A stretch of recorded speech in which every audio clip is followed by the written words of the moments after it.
Hello everyone, I am Damayanti. Welcome to my YouTube channel. एवं मु आलोचना करी विचित्र विश्वर षष्ठ अध्याय उल्का और उल्कापिंड।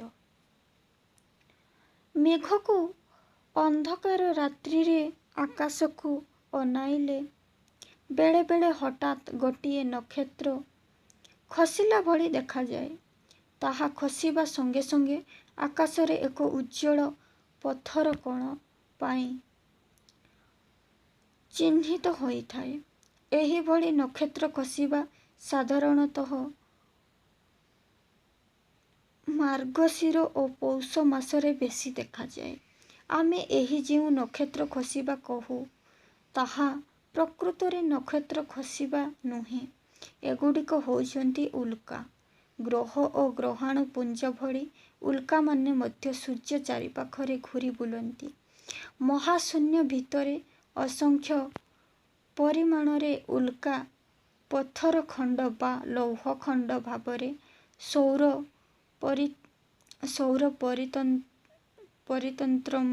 परिक्रमा करिबा देखा जाए। केवल उल्का बालिकणा आकार रे पृथ्वी रे अन्य केतेक अजन महण भावे आम पृथ्वीर आकाशमंडल को दैनंदिन हाराहारी 10 कोटी संख्यक उल्का साधारणतः आसी जाती। आम पृथ्वी को हाराहारी 10 कोटी उल्का आसी थांती।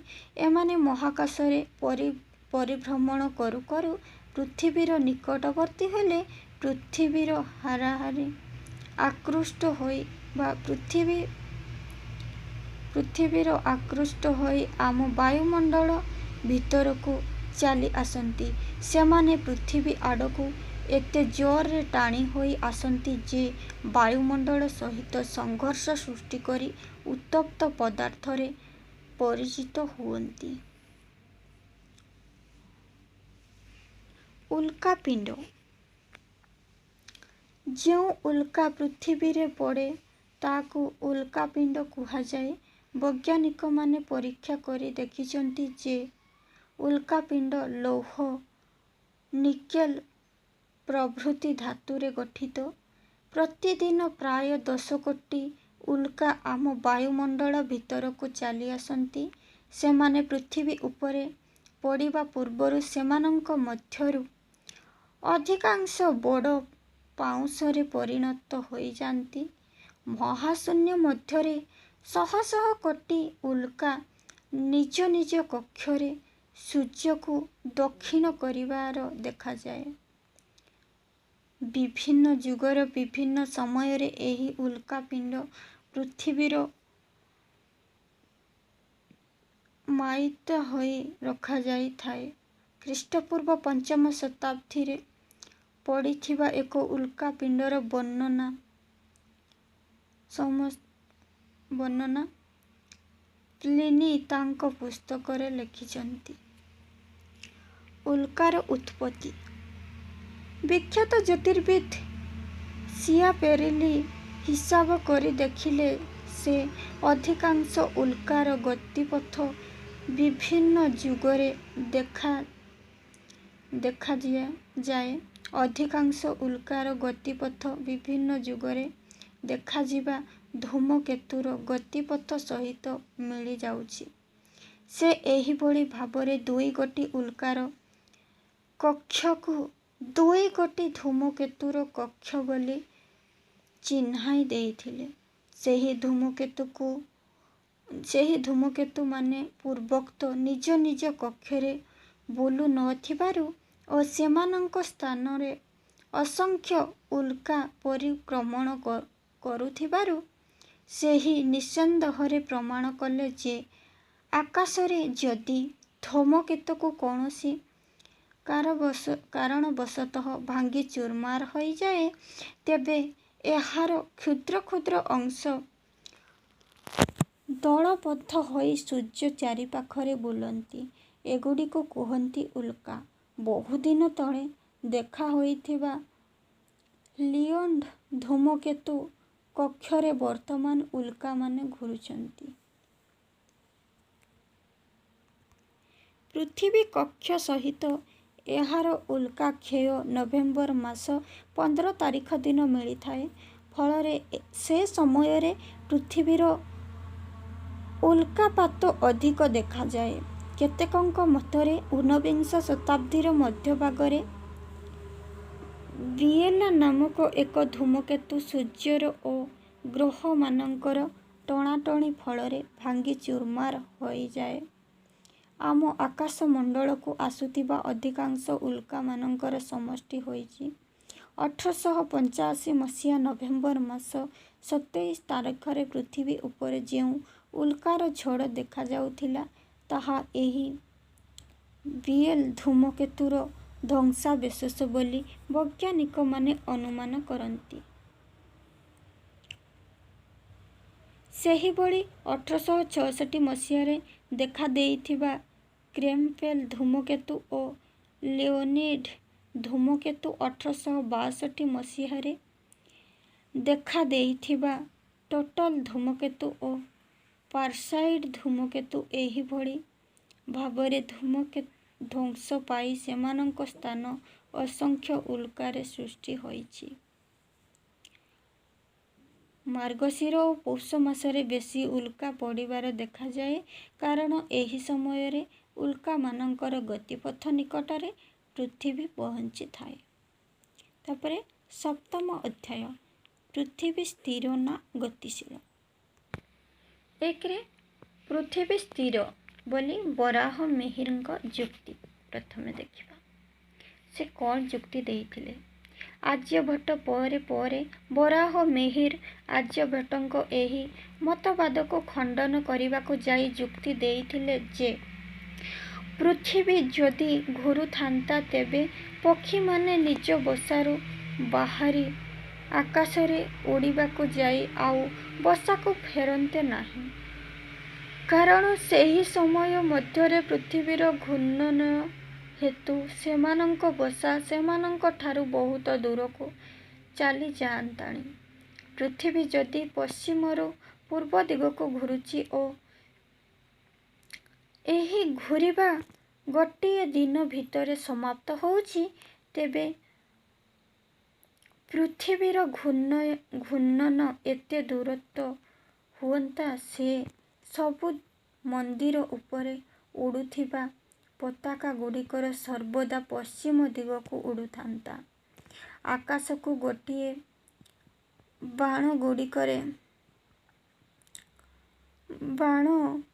ଗୁଡ଼ିଲେ ତାହା ଫେରି ଆସି ସର୍ବଦା ପଶ୍ଚିମ ଦିଗରେ ପଡ଼ନ୍ତା। ମେଘଗୁଡ଼ିକ ସର୍ବଦା ପଶ୍ଚିମ ଦିଗକୁ ଯିବା ଦିଶନ୍ତେ।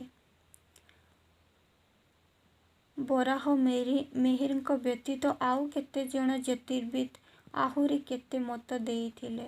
ସେମାନଙ୍କ ମତରେ ପୃଥିବୀ ଯଦି 24 ଘଣ୍ଟାରେ ଥରେ ଆବର୍ତ୍ତନ ଶେଷ କରେ, ତେବେ ପୃଥିବୀକୁ ଏତେ ରକରେ ଘୂରାଇବାକୁ ପଡ଼ନ୍ତା ନାହିଁ ଯେ ତାହା ଫଳରେ ପୃଥିବୀ ପୃଷ୍ଠର ଅଟ୍ଟାଳିକା, ମଠ, ମନ୍ଦିର, ପ୍ରତିମୂର୍ତ୍ତି ଚୂର୍ଣ୍ଣ ବିଚୂର୍ଣ୍ଣ ହୋଇ ଧୂଳିସାତ୍ ହୋଇଯାନ୍ତା। ପୁରାତନ ହିନ୍ଦୁ ତଥା ପାଶ୍ଚାତ୍ୟ ଜ୍ୟୋତିର୍ବିଦମାନଙ୍କର ଏହିସବୁ ଯୁକ୍ତି ଦେଖିଲେ ସ୍ୱତଃ ମନକୁ ଆସେ, ପୃଥିବୀ ସହିତ ପୃଥିବୀ ଉପରିସ୍ଥ ବାୟୁର ଯେ ସମ୍ବେଗରେ ପଶ୍ଚିମ ମେରୁ ପୂର୍ବ ଦିଗକୁ ଗତି ହୁଏ, ତା' ସେମାନେ ଧାରଣା କରିପାରୁ ନଥିଲେ। ତାପରେ ପାଶ୍ଚାତ୍ୟ ମତବାଦ। ପାଶ୍ଚାତ୍ୟବାଦୀମାନେ କ'ଣ ମତ ଦେଇଛନ୍ତି?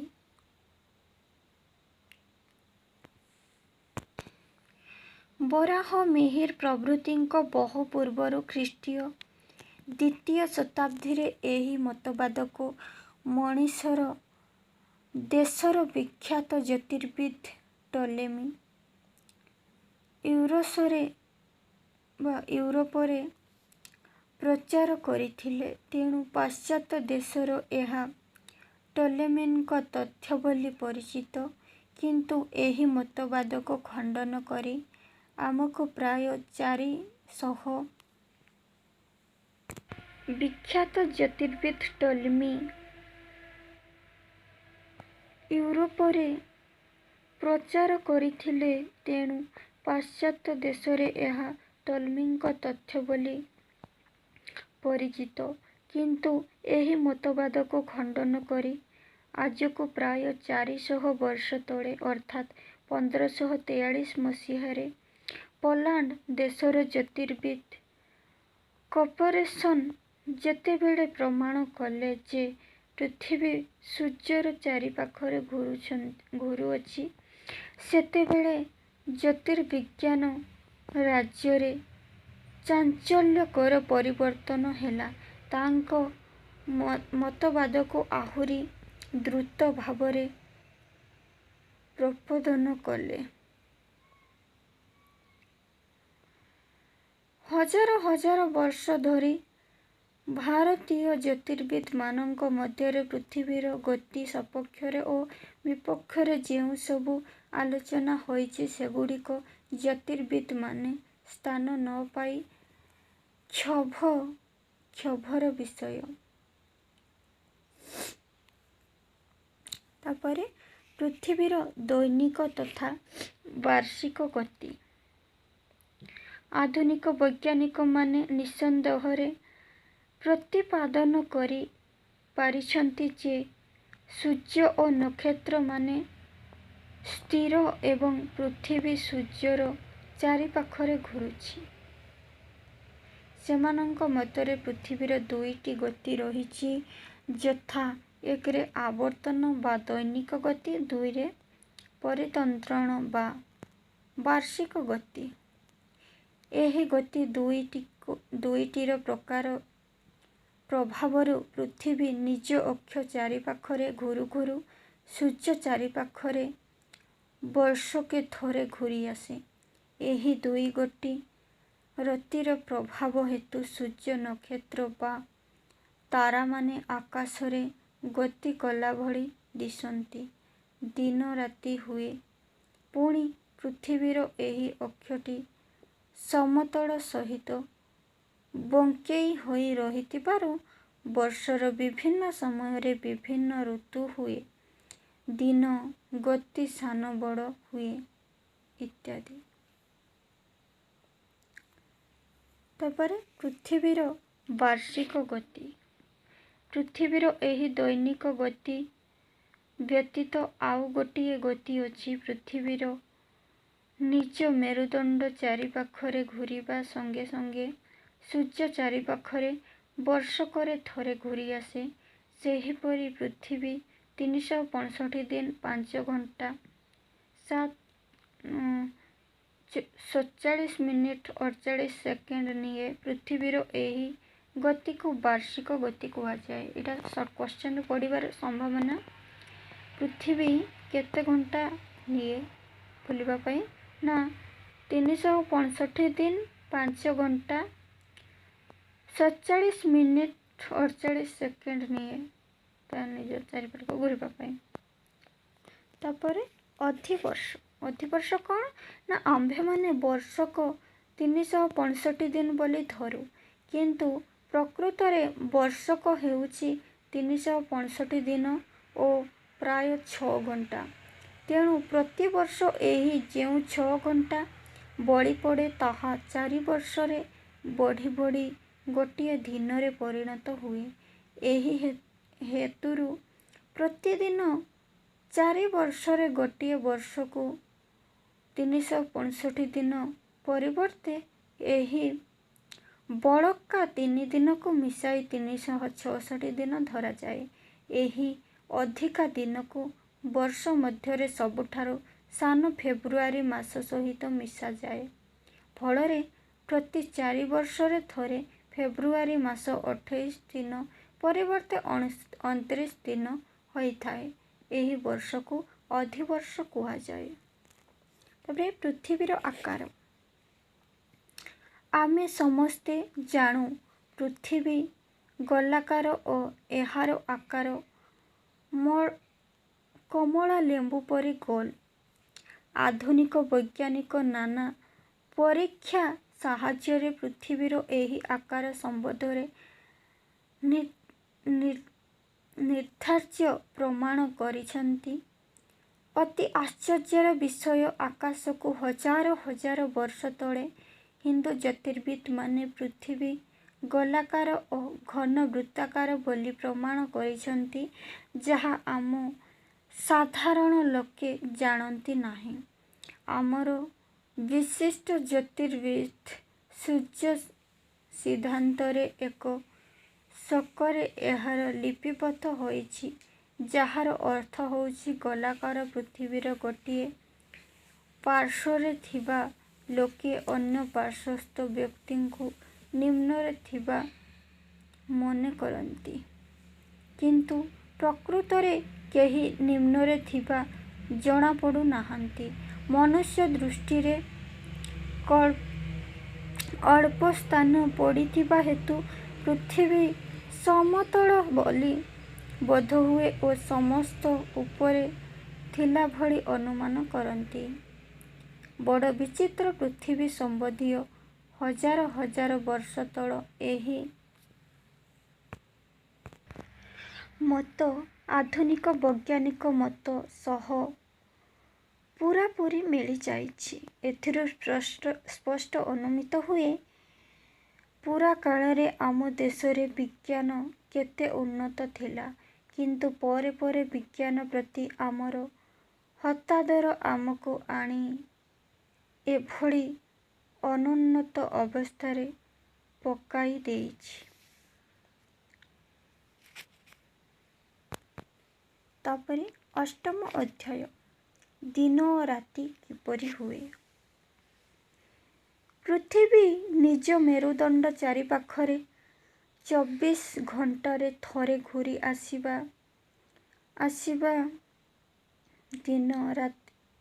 ଦ୍ୱାରା ଦିନ ରାତି, ସକାଳ ସନ୍ଧ୍ୟା, ମଧ୍ୟାହ୍ନ ମଧ୍ୟ ଆଦି ହୁଏ।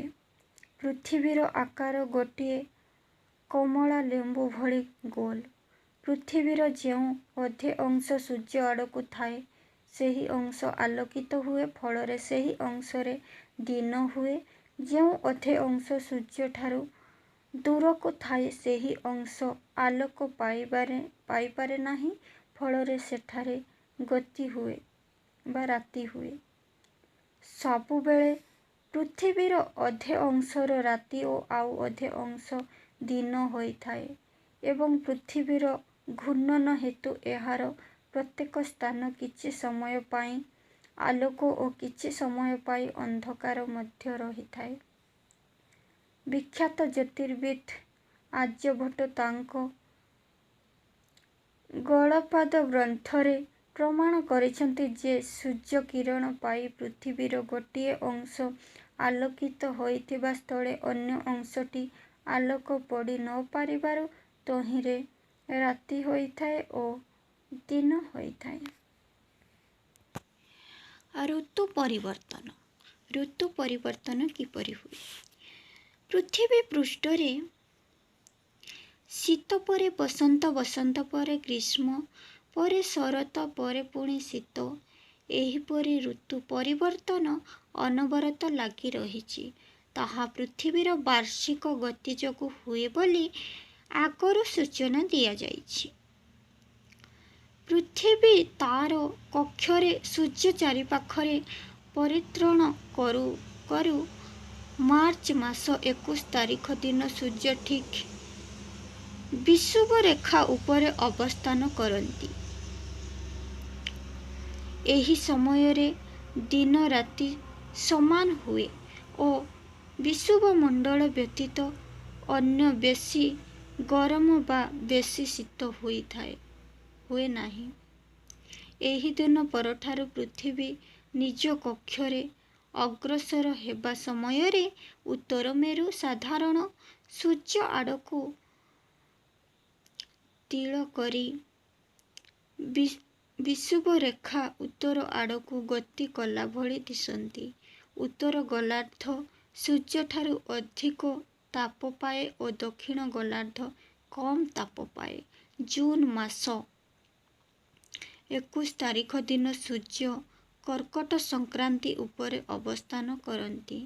ଏହି କର୍କଟ ସଂକ୍ରାନ୍ତି ଉତ୍ତର ଗୋଲାର୍ଦ୍ଧରେ ହୋଇଥିବାରୁ ଉତ୍ତର ଗୋଲାର୍ଦ୍ଧ ବେଶୀ ଚାପ ପାଏ। ଫଳରେ ଏଠାରେ ଗ୍ରୀଷ୍ମକାଳ ହୁଏ। ତାପରେ ନିଶୀଥ ସୂର୍ଯ୍ୟ। ନିଶୀଥ ସୂର୍ଯ୍ୟ ନିଶୀଥ ସୂର୍ଯ୍ୟ ଦେଖିବା ସ୍ଥାନରେ ଯେତେବେଳେ ଅର୍ଦ୍ଧରାତ୍ରି ହେବା କଥା ସେତେବେଳେ ଆକାଶରେ ସୂର୍ଯ୍ୟ କିରଣ ପ୍ରଦାନ କରିଥାନ୍ତି। ଉତ୍ତର ଗୋଲାର୍ଦ୍ଧରେ ଗ୍ରୀଷ୍ମ ଦିନେ ସେତେ ଉତ୍ତରକୁ ଯିବ, ସୂର୍ଯ୍ୟାସ୍ତ ସମୟ ସେତେ ବଢ଼ି ବଢ଼ି ଯିବ।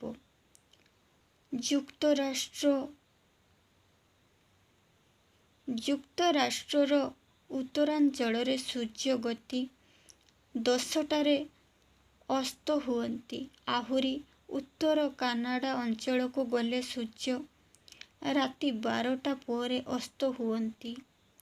ରାତି 12ଟା ପରେ ସୂର୍ଯ୍ୟ ରହିବାକୁ ନିଶୀଥ ସୂର୍ଯ୍ୟ କୁହାଯାଏ। ଉତ୍ତର 66 ଅକ୍ଷାଂଶରେ ଜୁନ 21 ତାରିଖ ଦିନ ସୂର୍ଯ୍ୟ ମୋଟେ ଅସ୍ତ ହୁଅନ୍ତି ନାହିଁ। ସେଠି ନିଶୀଥ ସୂର୍ଯ୍ୟ ଦେଖାଯାଏ ବୋଲି କୁହାଯାଇଛି। ଉତ୍ତର ମେରୁରେ ଦିନ ହୁଏ 6 ମାସ। ତେଣୁ ସେଠାରେ ନିଶୀଥ ସୂର୍ଯ୍ୟ ଏକ ନିତ୍ୟ ନିମିତ୍ତ ଘଟଣା। ତାପରେ ପୃଥିବୀର ଦୈନିକ ଓ ବାର୍ଷିକ ଗତି ସୂଚକ ମଡେଲ ଓ ଚେରି। ଅରେରୀ ହେଉଛି ଗୋଟିଏ ପ୍ରକାରର ଯନ୍ତ୍ର। ଗ୍ରହ, ଉପଗ୍ରହ, ନକ୍ଷତ୍ରମାନଙ୍କର ଗତିବିଧିକୁ ଦର୍ଶାଇବା ପାଇଁ ଏହି ଯନ୍ତ୍ର ସୃଷ୍ଟି। ଏହି ଅରେରୀ ଯନ୍ତ୍ର ପୃଥିବୀର ଦିନରାତି ଓ ଋତୁ ପରିବର୍ତ୍ତନ ଆଦି କେମିତି ହୁଏ ସାଧାରଣ ଲୋକଙ୍କୁ ଓ ଶିକ୍ଷାର୍ଥୀ ପିଲାଙ୍କୁ ଦେଖାଇ ହୃଦୟଙ୍ଗମ କରାଯାଇପାରେ। ଏହି ଅରେରୀ ଯନ୍ତ୍ରର ସର୍ବପ୍ରଥମ ଆବିଷ୍କର୍ତ୍ତା ହେଉଛନ୍ତି ଟମାସ ଟନ୍ ପିଅନ ନାମକ ଜନୈକ ଘଡ଼ି ନିର୍ମାତା। ସେ ଏହାକୁ 1700 ଖ୍ରୀଷ୍ଟାବ୍ଦରେ ଆବିଷ୍କାର କରିଥିଲେ, କିନ୍ତୁ ଏହା ସର୍ବପ୍ରଥମେ ତିଆରି ହୋଇ ବ୍ୟବହାରରେ ଆସିଲା 1715 ମସିହାରେ ଜର୍ଜ ଗ୍ରାହାମ୍ଙ୍କ ହାରାକାଙ୍କ ନିର୍ଦ୍ଦେଶ ଅନୁଯାୟୀ। ଏହା ସର୍ବପ୍ରଥମେ ତିଆରି ହେଲା ଲାଉରେଙ୍କ ହାରା। ତାଙ୍କ ରାଜ୍ୟର ନାମାନୁସାରେ ଏହି ଯନ୍ତ୍ରର ନାମକରଣ କରାଯାଇଥିଲା ଅରେରୀ। ଏହି ଯନ୍ତ୍ର ଅଷ୍ଟାଦଶ ଓ ଊନବିଂଶ ଶତାବ୍ଦୀରେ ଖୁବ୍ ବିଖ୍ୟାତ ଲଭିଥିଲା, କିନ୍ତୁ ଧୀରେ ଧୀରେ ଏହା ଲୋକପ୍ରିୟ କମି ଆସିଲା।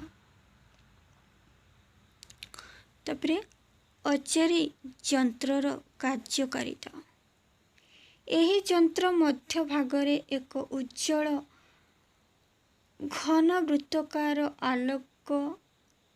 ଆଲୋକବତୀ ଥାଏ। ଏହାକୁ ସୌରଜଗତର ସୂର୍ଯ୍ୟର ଅନୁରୂପ ବୋଲି କଳ୍ପନା କରାଯାଏ। ଏହି ବତୀଠାରୁ ଭିନ୍ନ ଭିନ୍ନ ଗୋଲକ ଗ୍ରହମାନଙ୍କର ପ୍ରତିନିଧି ହିସାବରେ ସ୍ୱ ସ୍ୱ ଆକାରାନୁଯାୟୀ ପରସ୍ପରଠାରୁ ଆନୁପାତିକ ଦୂରତାରେ ଗୋଟିଏ ଗୋଟିଏ ଲୌହ ଦଣ୍ଡ ଉପରେ ରଖାଯାଇଥାଏ। ଏହି ଦଣ୍ଡଗୁଡ଼ିକ ଏଭଳି ଭାବରେ ଏହି ଯନ୍ତ୍ର ସହିତ ସମ୍ପୃକ୍ତ ଯେ ଏହି ଯନ୍ତ୍ର ମଧ୍ୟସ୍ଥ ଏକ ସ୍କ୍ରୁ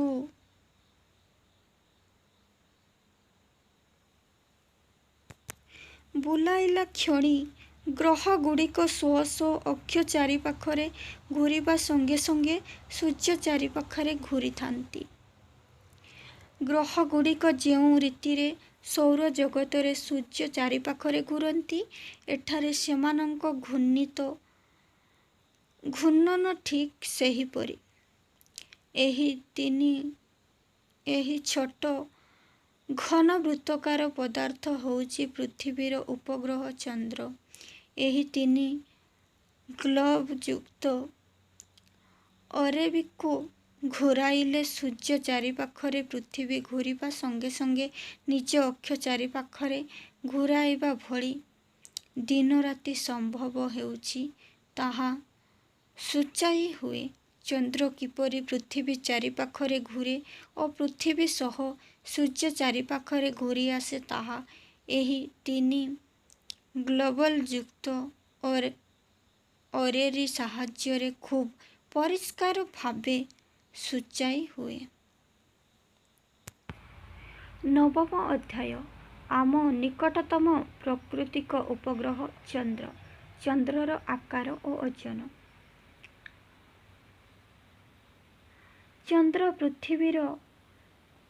ଚନ୍ଦ୍ର ପୃଥିବୀ ତୁଳନାରେ 13 ଛୋଟ। ଏହାର ବ୍ୟାସ ହେଉଛି 3600 କିଲୋମିଟର। ଏହାର ଆକାର ପୃଥିବୀର ପ୍ରାୟ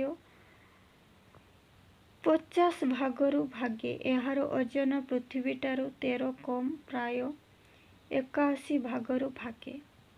ଚନ୍ଦ୍ରର ଆବର୍ତ୍ତନ ଓ ପରିକ୍ରମଣ କାଳ।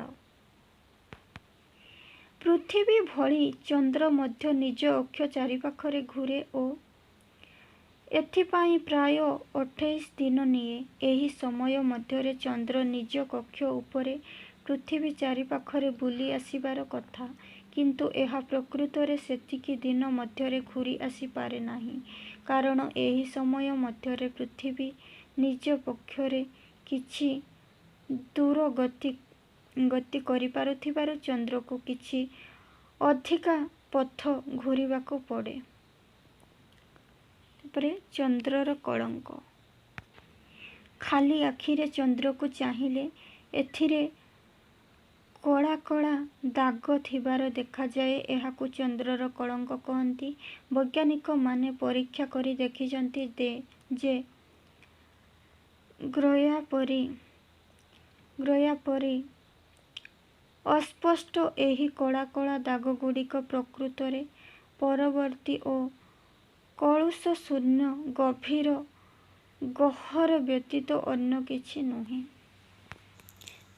ଚନ୍ଦ୍ରର ଉତ୍ପତ୍ତି କିପରି ହୋଇଥିଲା? ଆଧୁନିକ ମତ ଅନୁସାରେ ପୃଥିବୀ ଯେପରି ସୂର୍ଯ୍ୟରୁ ଜାତ ହୋଇଛି, ସେହିପରି ଚନ୍ଦ୍ରର ଉତ୍ପତ୍ତି ପୃଥିବୀରୁ ହୋଇଛି। ଏକ ସମୟରେ ପୃଥିବୀ ଉତ୍ତପ୍ତ ଗ୍ୟାସୀୟ ପଦାର୍ଥ ଭାବରେ ନିଜ କକ୍ଷ ଚାରିପାଖରେ ଘୂରୁଥିଲା। ଏହି ଗ୍ୟାସୀୟ ପଦାର୍ଥ ଘୂରୁ ଘୂରୁ ସେଥିରୁ ଖଣ୍ଡେ ଛିଣ୍ଡାଇ କିଛି ଦୂରରେ ପୃଥିବୀ ଚାରିପାଖରେ ଘୂରିବାକୁ ଲାଗିଲା।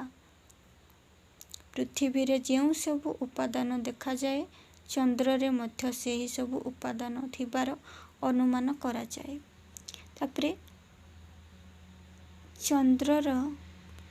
ଚନ୍ଦ୍ରୋଦୟର ସମୟ। ସମସ୍ତେ ଲକ୍ଷ୍ୟ କରିବେ ଯେ ଚନ୍ଦ୍ରର ଉଦୟ ବା ଅସ୍ତରେ କିଛି ଗୋଟିଏ ବିଧିବଦ୍ଧ ସମୟ ନାହିଁ।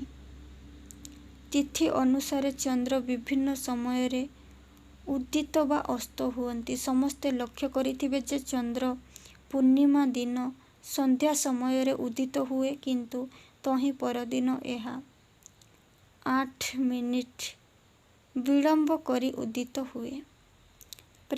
ଚନ୍ଦ୍ରର କଳା ଓ ଏହାର ହ୍ରାସ ବୃଦ୍ଧି। ସମସ୍ତେ ଲକ୍ଷ୍ୟ କରିଥିବେ ଯେ ଚନ୍ଦ୍ରର ଆକାର ସବୁଦିନେ ସମାନ ରହେ ନାହିଁ। ପୂର୍ଣ୍ଣିମା ଦିନ ଚନ୍ଦ୍ର ଗୋଟିଏ ଥାଳି ପରି ଗୋଲାକାର ଦିଶେ, କିନ୍ତୁ ପୂର୍ଣ୍ଣିମା ପରଦିନ ଏହାର ଆକାର ଧୀରେ ଧୀରେ କମିବାକୁ ଲାଗେ। ପରିଶେଷରେ ଏହା ଆକାଶରେ ମୋଟେ ଦିଶେ ନାହିଁ। ଏହି ଦିନକୁ ଅମାବାସ୍ୟା କହନ୍ତି। ଅମାବାସ୍ୟା ପରଦିନକୁ ଚନ୍ଦ୍ର ପୁନର୍ବାର ପ୍ରକାଶ ଦେଖାଯାଏ। ମଳ ମାସର ସୃଷ୍ଟି। ଚନ୍ଦ୍ର ପରିକ୍ରମା କାଳ 29 ଦିନ ହୋଇଥିବାରୁ ଗୋଟିଏ ଅମାବାସ୍ୟା ଓ ପୂର୍ଣ୍ଣିମାଠାରୁ ପରବର୍ତ୍ତୀ ଅମାବାସ୍ୟା ବା ପୂର୍ଣ୍ଣିମାର ବ୍ୟବଧାନ 29 ଦିନ। ଗୋଟିଏ ପୂର୍ଣ୍ଣିମାଠାରୁ ଆଉ ଗୋଟିଏ ପୂର୍ଣ୍ଣିମା ପର୍ଯ୍ୟନ୍ତ ଯେଉଁ ସମୟ, ତାକୁ ଚନ୍ଦ୍ରମାସ କୁହାଯାଏ। 12ଗୋଟି ଚନ୍ଦ୍ରମାସ ହେଲେ ଗୋଟିଏ ଚନ୍ଦ୍ରବର୍ଷ ହୁଏ। ତେଣୁ ଗୋଟିଏ ଚନ୍ଦ୍ରବର୍ଷ ମୋଟେ 354 ଦିନ। ଏହି ଯେଉଁ ମାସଟି ପ୍ରତି 3 ବର୍ଷରେ ବାଦ ପଡ଼ିଯାଏ ତାହାକୁ ମଳ ମାସ କୁହାଯାଏ। କେଉଁ 3 ମାସଟିକୁ? ନା, ହିନ୍ଦୁମାନଙ୍କର ଅଧିକାଂଶ ପୂଜା ପର୍ବ ଏହି ତିଥିରେ ହେଉଥିବାରୁ ପ୍ରତିବର୍ଷ ଏହି ତିଥିଗୁଡ଼ିକ ସୌର ମାସ ଅନୁସାରେ 11 ଦିନ ଆଗେଇ ଯାଏ। ଏହି ଆଗେଇ ଯିବା ପ୍ରାୟ 3 ବର୍ଷରେ ମାସେ ହୋଇଯାଏ।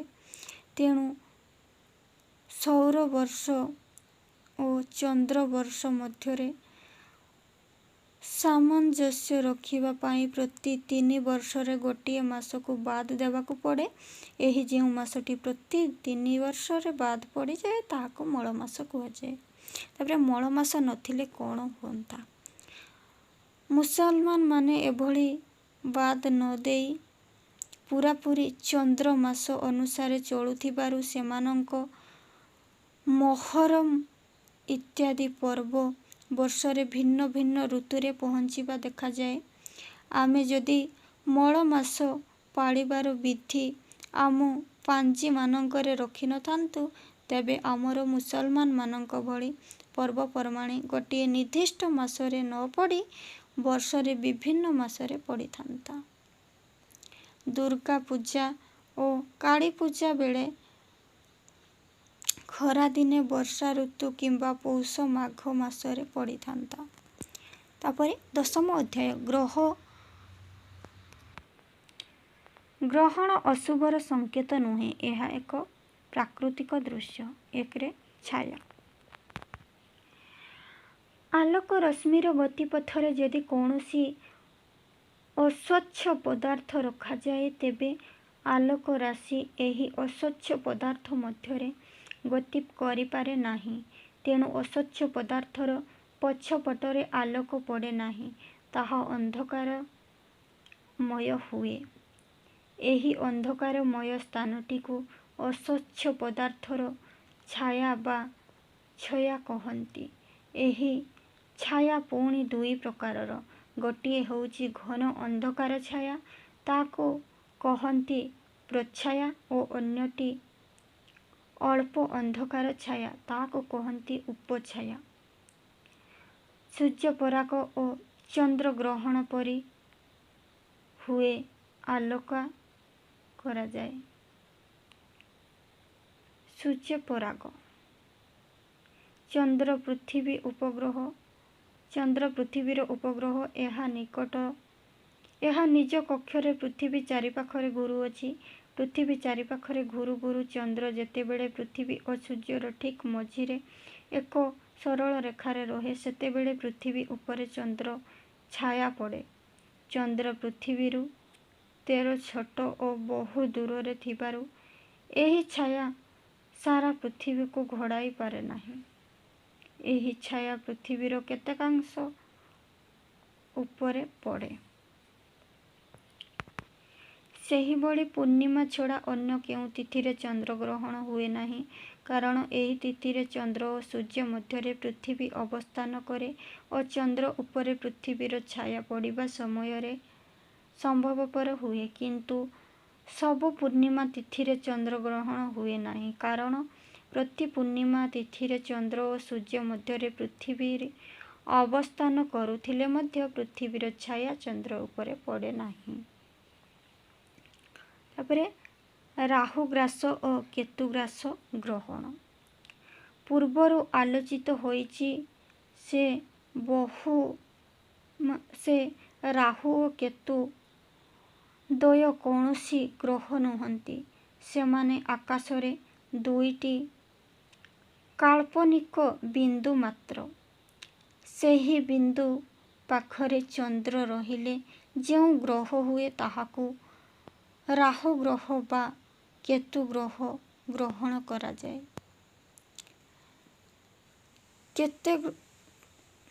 କେତୁଗ୍ରସ୍ତ ଗ୍ରହ କଥା ପୁରାତନ କାଳରୁ ଆମ ଦେଶରେ ଚଳି ଆସୁଛି। ଏହା ଆମ ହିନ୍ଦୁ ଜ୍ୟୋତିର୍ବିଦମାନେ ବହୁ ପୁରାତନ କାଳରୁ ପ୍ରତିପାଦନ କରିଥିଲେ। ଏତିକିରେ ବିଚିତ୍ର ବିଶ୍ୱ ସମାପ୍ତ ହୋଇଛି। ମୋ ଆଲୋଚନା ଏତିକିରେ ସମାପ୍ତ କରୁଛି। ଯଦି ଭିଡ଼ିଓଟିକୁ ଭଲ ଲାଗିଥାଏ ଲାଇକ୍ ସେୟାର କମେଣ୍ଟ ନିଶ୍ଚୟ କରିବେ। ସବସ୍କ୍ରାଇବ୍ କରିନଥିବେ ଯଦି ଚ୍ୟାନେଲଟିକୁ ଏବେ ହିଁ ସବସ୍କ୍ରାଇବ୍ କରନ୍ତୁ, ଯାହାଦ୍ୱାରା ଆପଣମାନେ +3 ଫାର୍ଷ୍ଟ ସେମିଷ୍ଟାରରୁ 6th ସେମିଷ୍ଟାର ପର୍ଯ୍ୟନ୍ତ ସମସ୍ତ ଓଡ଼ିଆ ଅନର୍ସ ଏବଂ କମ୍ପଲସରି ସବଜେକ୍ଟ ଓ ଇଲେକ୍ଟିଭ୍ ସବଜେକ୍ଟ